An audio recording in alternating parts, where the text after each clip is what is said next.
congela la pantalla, no pueden continuar. Entonces,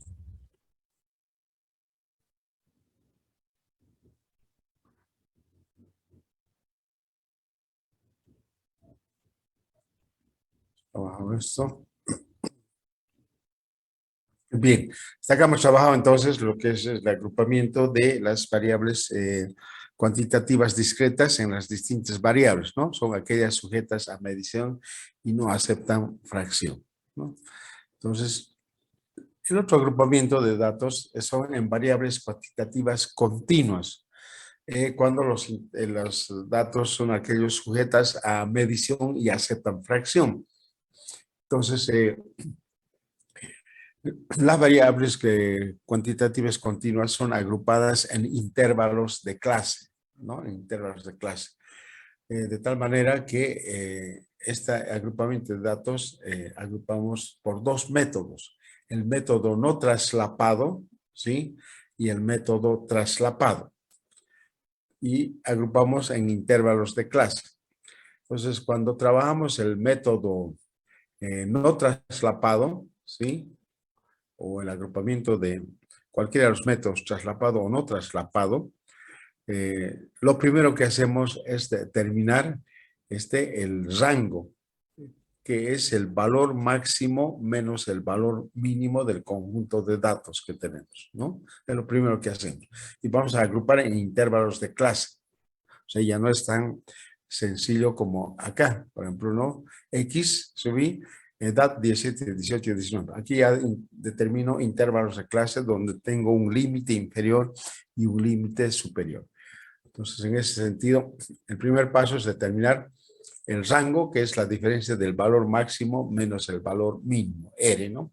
Luego, una vez que he definido el rango, lo que establezco es el número de intervalos de clase. Lo vamos a denotar como K. Y cuando es para no traslapados, aplicamos K es igual a 1 más 3.33 logaritmo de N, ¿no? Definimos los intervalos de clase o el número de intervalos de clase que se dividen como K. Entonces, aplicamos la ley de Stugger, ¿no? 1 más 3.33 logaritmo decimal, base decimal, N. N vendría a ser el total de datos. Si nos dan 30, 50, 60, sacamos el logaritmo de ellos, ¿no? Multiplicamos por 3.33 ese valor logarítmico y sumamos más 1 y nos va a determinar el número de intervalos de clase. Luego se definen los intervalos, luego determinamos el tamaño del intervalo, ¿sí? Y el tamaño del intervalo lo vamos a denotar como A, puede ser cualquier letra. No es más que la relación o la división del rango entre el número de intervalos de clase, es decir, R dividido entre K. En el caso de determinar el número de intervalos de clase, aplicando la ley de Stugger, es decir, K igual a 1 más 3.33 logaritmo de N, nos saldría, no nos va a salir exactamente, nos puede salir por decirles 6.2. Por regla, siempre redondeamos por exceso. Nos sale 6.1, redondeamos a 7. Nos sale 6.2, redondeamos a 7.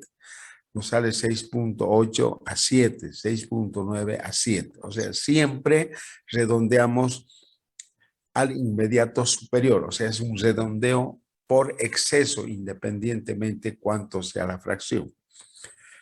Cuando calculamos el tamaño del intervalo, el rango, eso nos va a salir números enteros, no hay problema. Dividimos entre K y K reemplazamos por el número entero que hemos redondeado, ¿sí? Al hacer la relación del rango entre el número de intervalos de clase, es decir, R dividido entre K, nos va a salir también posiblemente con fracción. Nos puede salir 4.9, redondeamos a 5. Nos puede salir 4.01, redondeamos a 5, ¿no? Entonces redondeo por exceso, independientemente cuál sea la fracción, porque tengo que tener intervalos fijos. O sea, si hago con decimales me complica establecer la tabla correspondiente, ¿sí?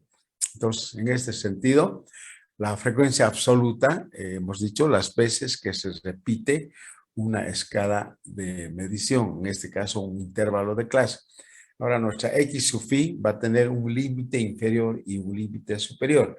Es decir, x sub 1 es mi límite inferior y x sub 2 es mi límite superior, ¿no? Y la frecuencia absoluta f sub 1, las veces que se repite ese intervalo de clase. Para el intervalo 2 va a ser x sub 3 a x sub 4, x sub 5 a x sub 6, hasta un x sub m a un x sub n, ¿no? Dependiendo cuántos intervalos he calculado aplicando esta ley de Stuger, ¿sí? Entonces, ¿por qué es no traslapado? Porque el límite superior del primer intervalo no se repite como el límite inferior del segundo intervalo, ¿no? Es decir, empiezo de x sub 1 y termino en x sub 2 y empiezo en x sub 3, ¿no? Y termino en x sub 4 y empiezo en x sub 5. Es decir, no hay traslapamiento, no hay traslado, ¿ya? Del intervalo del límite superior al límite inferior del otro intervalo, ¿no? Por ejemplo, si tenemos 3, nuestra x sub 1 sería 3 hasta 5, ¿sí? Entonces, el segundo intervalo empezamos de 6 hasta 8. El tercer intervalo empezamos de 9 hasta 11 y así sucesivamente, o sea, no repetimos, ¿sí? Entonces, también en este caso trabajamos la frecuencia absoluta acumulada menor que ya sabemos que hemos establecido como f sub i mayúscula, ¿no? Es la clase iésima en que el número de observaciones menores que el extremo superior del intervalo de la clase iésima, o sea, menor a i sub i. Entonces, no es más que la sumatoria de las frecuencias absolutas hasta un f sub i, ¿no? Y luego tenemos la frecuencia absoluta acumulada mayor que f sub i, asterisco, que también es la clase iésima del valor de observaciones mayores en este caso, ¿no? Entonces, es la sumatoria de las frecuencias hasta un f sub 4, ¿no? Entonces, en ese sentido nos establece esa relación. Bien, no sé si tienen alguna pregunta. Yo me quedaría acá para luego trabajar un poco una práctica correspondiente.